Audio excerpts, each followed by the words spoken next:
seja bem-vindo ao canal Adventistas Praticantes. E o tema da mensagem de hoje é: Cuidado, Adventistas, Deus não suporta mais esse pecado. Se você permanecer até o final do vídeo, com certeza você irá compreender este assunto. Qual o pecado que Deus não suporta mais? Em toda a primeira parte aqui da mensagem, eu estarei apresentando alguns dos textos bíblicos que temos de Deus a reprovação para tamanho pecado. E na segunda parte, eu estarei apresentando alguns versículos que Deus nos mostra qual é de fato a vontade dele para a nossa vida. E que você possa compreender esse assunto e que possa também estar auxiliando outras pessoas a compreender essa mensagem.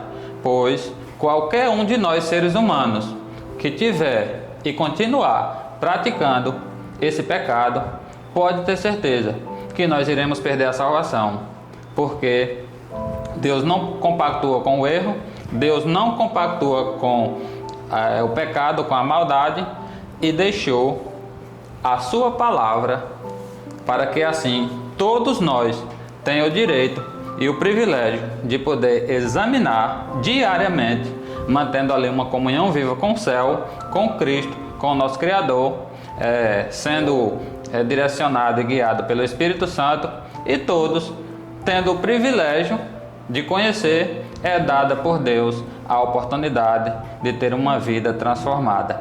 E nesse momento, eu convido você a abrir aí a sua Bíblia. Talvez você não tenha a Bíblia impressa nesse momento, mas você pode acompanhar pela Bíblia digital, até mesmo pelo celular, notebook ou tablet, ou de alguma forma você vai conseguir a Bíblia impressa, e assim você possa analisar o texto dentro do contexto, para que assim não fique dúvida com respeito a esse particular. Evangelho de João, no capítulo 8, aqui nós vemos um contexto em que Jesus defende a sua missão e autoridade. Quando Jesus começa a dialogar com essas pessoas, contando da sua origem como Filho de Deus, que já existia desde a fundação do mundo, ou até mesmo antes do mundo ser criado, e em um certo momento aqui Jesus deixou bem claro que antes que o patriarca Abraão existisse, Jesus já existia. E esses camaradas se enfureceram com Cristo, se encheram de ódio e começaram a afirmar que Jesus estava possuído e que Jesus estava blasfemando. E foi necessário Jesus os repreender da forma que ele repreendeu no versículo que a gente vai estudar nesse momento. João capítulo 8, versículo 44, que diz assim: Vós sois do diabo, que é vosso pai, e quereis satisfazer-lhe os desejos. Ele foi homicida desde o princípio, e jamais se firmou na verdade, porque nele não há verdade. Quando ele profere mentira, fala do que lhe é próprio, porque é mentiroso e pai da mentira. Então é sobre esse pecado que será analisada aqui nessa mensagem. É sobre o pecado da mentira. E Jesus começa a repreender essa classe, deixando bem claro: vocês são da forma que são, estão praticando as obras que praticam, porque vocês são filhos do diabo, ele é o pai de vocês, e vocês querem satisfazer o desejo do coração dele. Ele foi homicida desde o princípio e jamais se firmou na verdade. E Jesus continuou dizendo: porque nele não há verdade. Quando o diabo profere uma mentira, Jesus deixou bem claro aqui, ele fala do que lhe é próprio, porque é mentiroso e pai da mentira. E infelizmente, com tristeza no meu coração, eu preciso falar essas verdades aqui. Muitos cristãos, em todos os segmentos religiosos, pessoas que têm contato direto com Deus através da oração, todos os dias estuda a Bíblia e com frequência vai ao templo, afirmando que está indo adorar a Deus, mas no dia a dia, nas suas transações comerciais, muitas vezes nos seus estudos, nas faculdades, nos trabalhos e em muitas outras áreas da vida, sempre tem que colocar ali uma espécie de uma mentirinha ou meias verdade para se sair bem em determinada situação. Muitas vezes, na entrevista de um emprego, muitos mentem com o objetivo de passar naquela entrevista e estão focando simplesmente que terão um emprego garantido, terão agora um bom salário para sustentar a sua vida, o seu lar ou a sua família, mas esqueceram que perde de Deus a bênção por ter começado da forma errada, compactuando com o que Deus reprova. E eu gostaria de, nesse momento, apresentar com você um dos textos bastante forte que se encontra aqui em Provérbios, aonde Deus vai dar a opinião dele de forma mais profunda e com certeza não vai ficar nenhuma dúvida. Provérbios capítulo 6, você vai entender aqui o que Deus entende com respeito à mentira. No versículo que a gente estudou, João 8,44, Jesus já deixou bem claro que o diabo é o pai da mentira. Mas aqui, Deus irá agora dar a opinião dele com respeito ao que ele acha ou o que ele entende com respeito à mentira. Provérbios capítulo 6, versículo 16 em diante, que diz assim: 6 coisas o Senhor aborrece, e a 7ª a sua alma abomina: olhos altivos, língua mentirosa, mãos que derramam sangue inocente, coração que trama projetos iníquos, pés que se apressam a correr para o mal, e testemunha falsa que profere mentiras, e o que semeia contenda entre os irmãos. Percebe-se que do versículo 16 para o versículo 19, 2 versículos repetiu aqui a mesma afirmação. Verso 17: olhos altivos e língua mentirosas. Aqui deixou bem claro que essas coisas aborrece o Senhor. Língua mentirosa. E no versículo 19, testemunha falsa que profere mentiras. Muitas vezes, pessoas são tentadas, são chamadas a dar um depoimento, um testemunho falso contra alguém. E a pessoa que o induz a isso, prepara ela e explica tudo. Você vai dizer isso, isso e isso. Infelizmente, há cristãos que compactuam com isso e participam de momentos como esse, com o objetivo de ajudar o seu chegadinho, o seu colega, ou talvez o seu parente. Mas Deus deixou bem claro: o diabo é o pai da mentira e a mentira aborrece o Senhor. Deus não compactua com o erro. Nós precisamos entender isso. Em um sermão aqui no canal, eu mostrei situações, inclusive de irmãos adventistas, que têm mentido simplesmente para receber benefícios do governo federal. Se você for assistir o vídeo no canal, você vai compreender de maneira mais profunda com respeito a esse particular. Então, se na igreja que eu faço parte, a igreja a qual eu nasci na fé no reino de Deus e há quase 16 anos sou membro dela, a igreja que eu amo e tenho um cuidado especial, mas se nessa igreja tem pessoas assim, pode ter certeza que também nas demais tem. Mas você precisa entender que pelo fato que você mentiu ou esteja mentindo, isso não significa que não tem mais jeito ou solução para você. Tem sim. E eu vou mostrar aqui até o término dessa mensagem e você vai compreender o amor de Deus, o cuidado de Deus por você e o sonho dele para a sua vida. Que você possa ser uma pessoa sincera, orar a Deus, confessar o seu pecado, se arrepender e abandonar, e possa crer no perdão de Deus, e com certeza sua vida vai mudar e muito, e mudar para melhor. Mas nesse momento eu convido você a acompanhar comigo Provérbios agora capítulo 26, e vamos analisar junto o versículo 18 e 19, que diz assim: como louco que lança fogo, flecha e morte, assim é o homem que engana o seu próximo e diz: fiz isso por brincadeira. Quantas vezes, talvez você não já presenciou alguém que chega ali com uma brincadeira de mau gosto contando ou fazendo algo, e simplesmente no final diz: fiz isso por brincadeira. Mas aqui deixou bem claro que essa pessoa é comparada como um louco que lança flecha, fogo e morte. Assim é o homem que engana o seu próximo e diz: fiz isso por brincadeira. Nessas historinhas de brincadeira sem graça ou brincadeira de mau gosto, que a lei de forma disfarçada, a mentira está entronizada, pessoas têm perdido a sua vida e depois é revelado de fato a verdade e agora não tem mais jeito. Então que não venhamos compactuar para destruir vidas, destruir famílias por causa de algo que já foi mostrado aqui, que aborrece a Deus e que também Deus abomina. Nós precisamos andar de forma digna. As pessoas precisam olhar para nós e de fato enxergar Jesus em nós.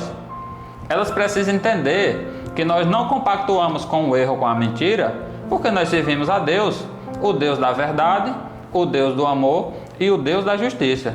E por isso nós andamos em conformidade à luz a nós concedida, e as bênçãos de Deus com certeza nos alcançará a ponto de impactar a vida de outras pessoas que nos cercam.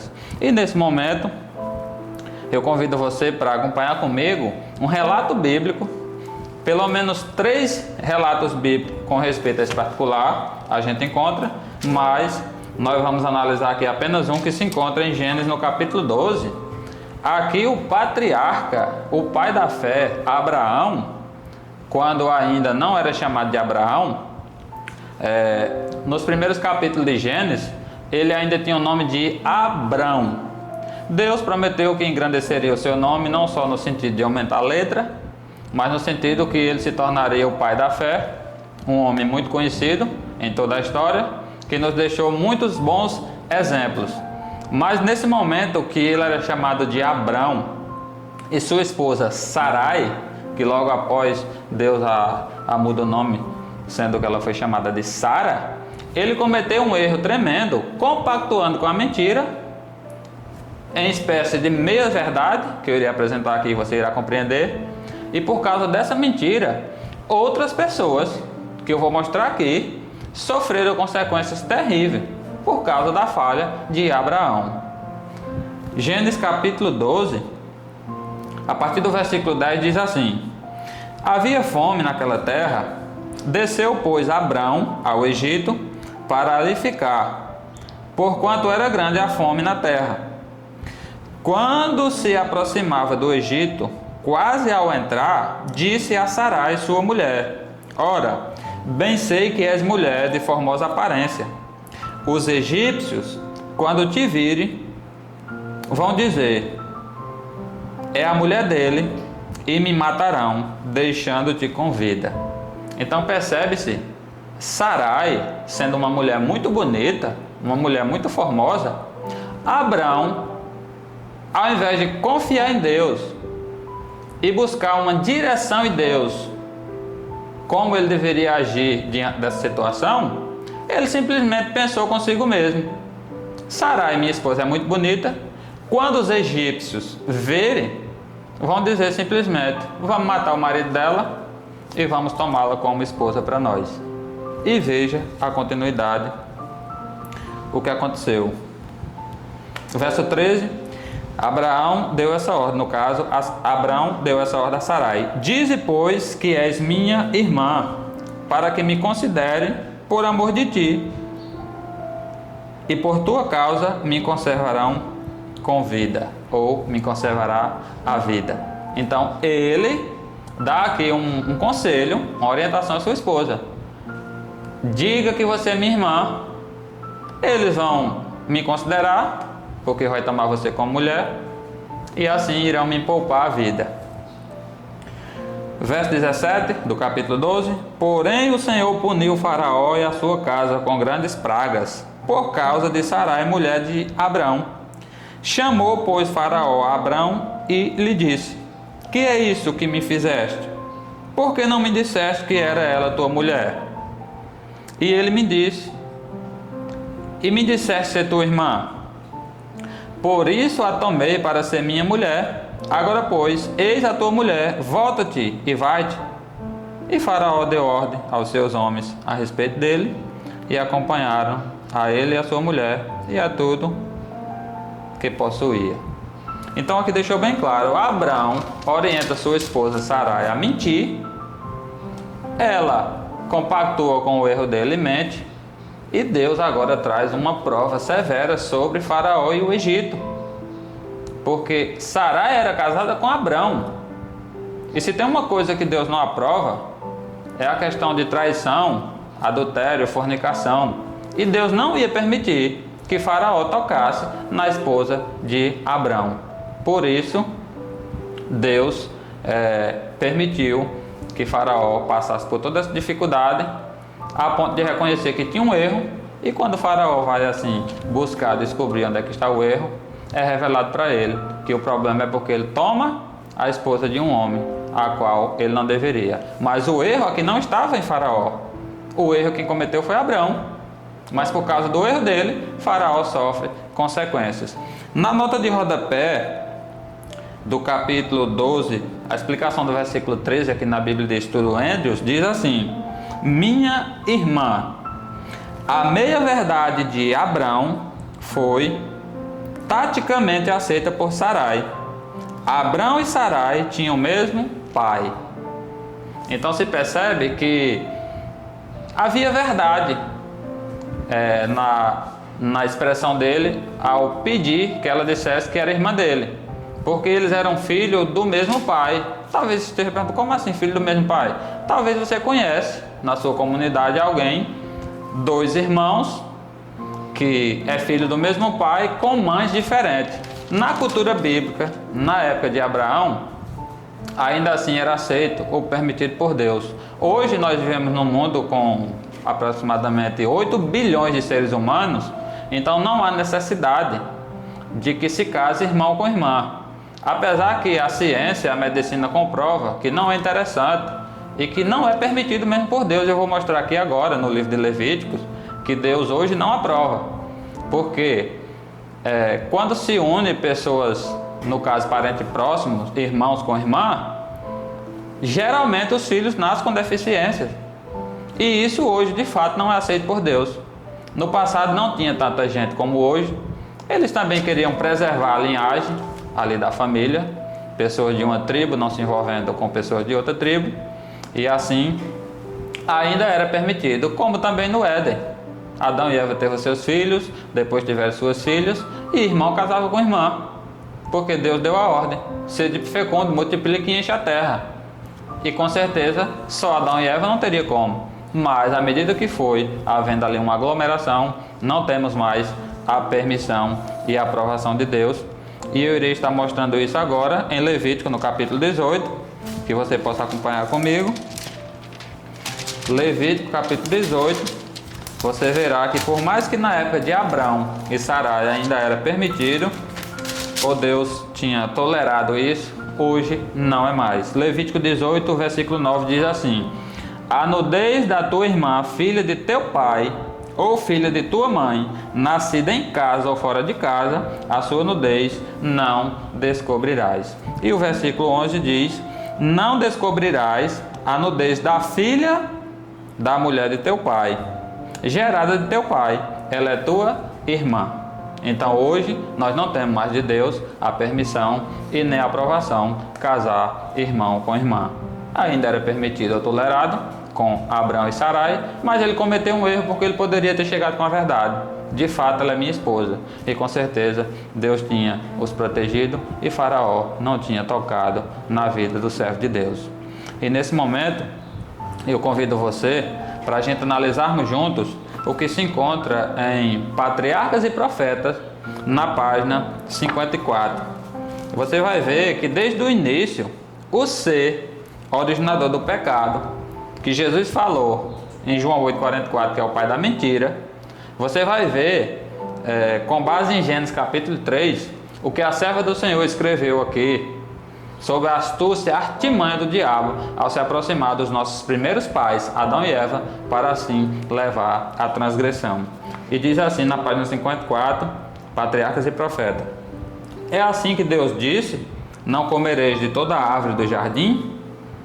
Essa foi a pergunta que o diabo, por intermédio de uma serpente, fez a Eva. E continua o texto: a pergunta ardilosa do tentador, Eva no caso, respondeu: do fruto das árvores do jardim comeremos, mas do fruto da árvore que está no meio do jardim, disse Deus: não comereis dele, nem nele tocareis, para que não morrais.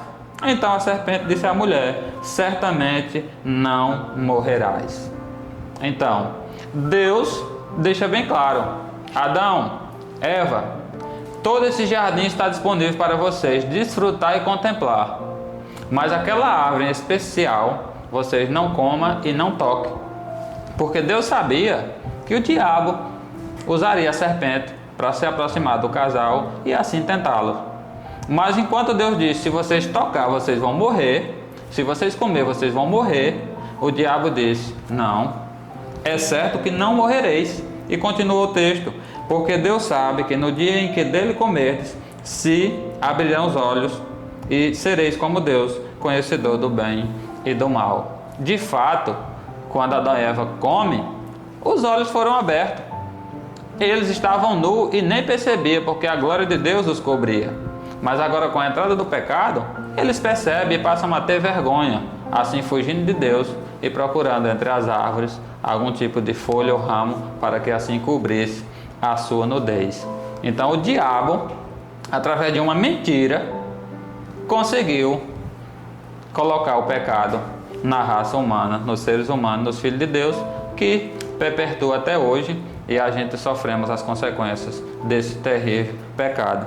E na página 55 do mesmo livro, diz assim: Eva creu realmente nas palavras de Satanás, mas sua crença não a salvou da pena do pecado, que foi a morte. Eva morreu. Louvado seja Deus, que se arrependeram e descansam no Senhor. E continua: no juízo, os homens não serão condenados porque conscienciosamente creram na mentira, mas porque não acreditaram na verdade, porque negligenciaram a oportunidade de aprender o que é a verdade. Então, por causa da negligência de aprender o que é verdade e de obedecer à verdade, mas pelo contrário, muitos estão dando lugar à mentira, estão crendo e obedecendo à mentira, ao invés de buscar conhecimento sobre a verdade e crescer na graça de Deus, tendo uma vida digna diante dele. Isso levará muitos a perder a sua salvação no dia do acerto de conta. E nesse momento, eu convido você agora, nós vamos para a segunda parte, e agora eu irei apresentar aqui alguns textos na Bíblia que Deus irá nos mostrar, diante dessa situação, diante desse tremendo pecado, qual é a vontade dele para a nossa vida. E eu convido você a abrir a Bíblia em Mateus, no capítulo 5, e vamos analisar junto o versículo 37, que diz assim: seja, porém, a tua palavra sim, sim, não, não. O que disso passar vem do maligno. Nós precisamos ter pulso firme.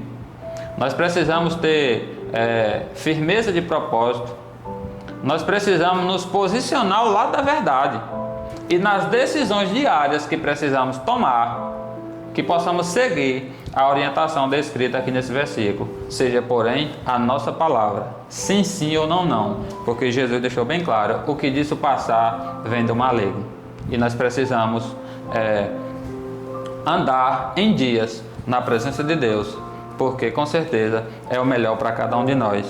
E dando continuidade, dando sequência, nesse momento eu convido você para abrir a sua Bíblia em Efésios e vamos analisar mais um texto e ver o conselho, a orientação de Deus para cada um de nós. Efésios capítulo 4, versículo 25, que diz assim: por isso, deixando a mentira, fale cada um a verdade com o seu próximo, porque somos membros uns dos outros. Deus nos orientou aqui com clareza. Cada um, deixando a mentira, e fale a verdade com o seu próximo. Se Abraão tivesse seguido essa orientação da palavra de Deus, se ele tivesse consultado Deus, com certeza Deus teria dado direções com respeito ao que ele deveria ter feito, e Faraó, com o Egito, não tinha sofrido aquelas consequências por causa da mentira de Abraão. E muitas vezes hoje, inclusive cristãos, mente para o seu próximo, com o objetivo de prejudicar, e prejudica e muito. Mas Deus nos orienta: vamos deixar a mentira e falar cada um a verdade com o nosso próximo, porque com certeza é a melhor decisão a se tomar. E dando sequência, o penúltimo texto, eu convido você para abrir a sua Bíblia em João, capítulo 17. João, capítulo 17, e vamos analisar o versículo 17. O contexto desse capítulo vem falando aqui da oração sacerdotal que Jesus fez. Em certo momento, Jesus dedica ali minutos e horas para estar na presença de Deus, e ele fez uma oração muito sincera, e nessa oração ele incluiu todos os seres humanos, desde Adão e Eva até a volta dele, até a volta de Jesus. Mesmo as pessoas que não nasceram ainda, Jesus incluiu aqui nessa oração.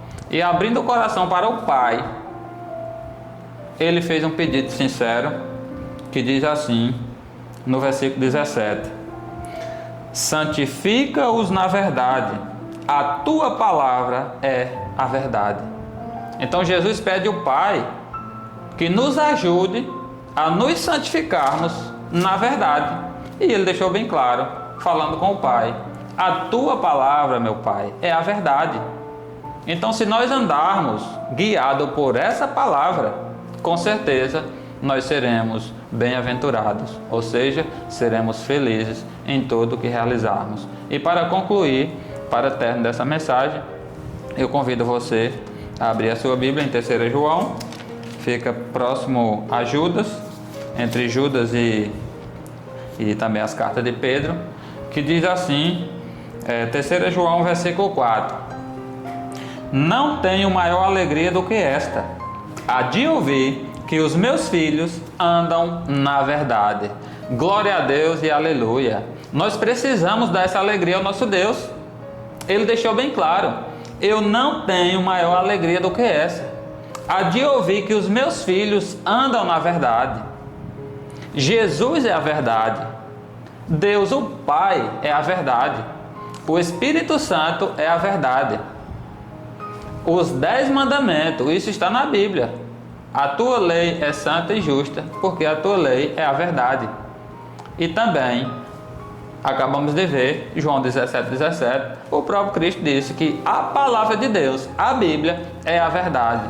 Chamamos de as 5 colunas da verdade.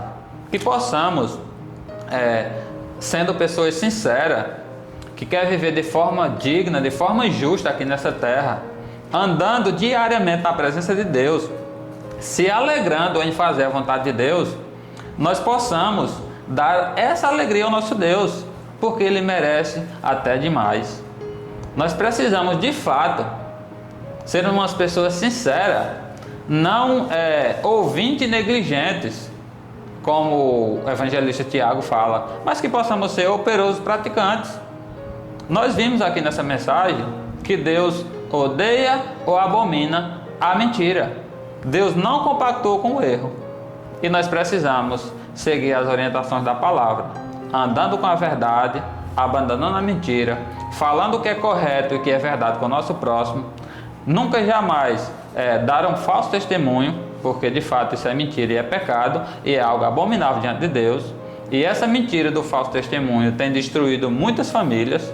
Pessoas vivem brigadas, pessoas vivem intrigadas, porque um dia alguém foi lá e contou uma mentira com respeito a uma outra pessoa, aplicando-se àquela pessoa que está ouvindo o assunto. E as pessoas se bloqueiam nas redes sociais, elas se intrigam, deixam de andar na casa uns dos outros, e muitas vezes a pessoa inocente não sabe nenhum motivo pela qual a outra se afastou, sendo que foi por causa de uma mentira, por causa de um falso testemunho, algo que Jesus deixou bem claro, que vem do diabo, que é o pai, é o originador. E se percebe-se que aqui no nosso país tem até um dia especial voltado para a mentira, dia 1º de abril, que geralmente no passado, eu particularmente ouvia-se muito mais, as pessoas brincavam ou mentiam com frequência, mas ainda hoje continua. E além desse dia especial, até música seculares têm voltado à questão da mentira. E com isso, o diabo tem triunfado. Porque quando ele induz uma pessoa a mentir, automaticamente ele está levando aquela pessoa a pecado, que por consequência está afastando essa pessoa de Deus. Então, mais uma vez eu repito, eu reafirmo: não tenho maior alegria do que esta, a de ouvir que os meus filhos andam na verdade. Nós precisamos dar essa alegria ao nosso Deus. O nosso Deus precisa olhar para nós e dizer: de fato, ali está o meu filho, e eu me alegro com ele, porque ele anda na verdade. E que Deus nos abençoe. Eu conto com você logo mais no próximo vídeo aqui do canal, que você possa ter sido abençoado de forma maravilhosa com o conteúdo aqui apresentado, e que você, sendo uma pessoa justa e sincera diante de Deus, com certeza, se você estava mentindo em algum momento, se você tinha como costume ou hábito andar de mentirinha, você com certeza irá orar a Deus, vai pedir perdão, e eu acredito em nome de Jesus que você não irá mais continuar cometendo esse pecado. E que Deus nos abençoe, em nome de Jesus. Amém.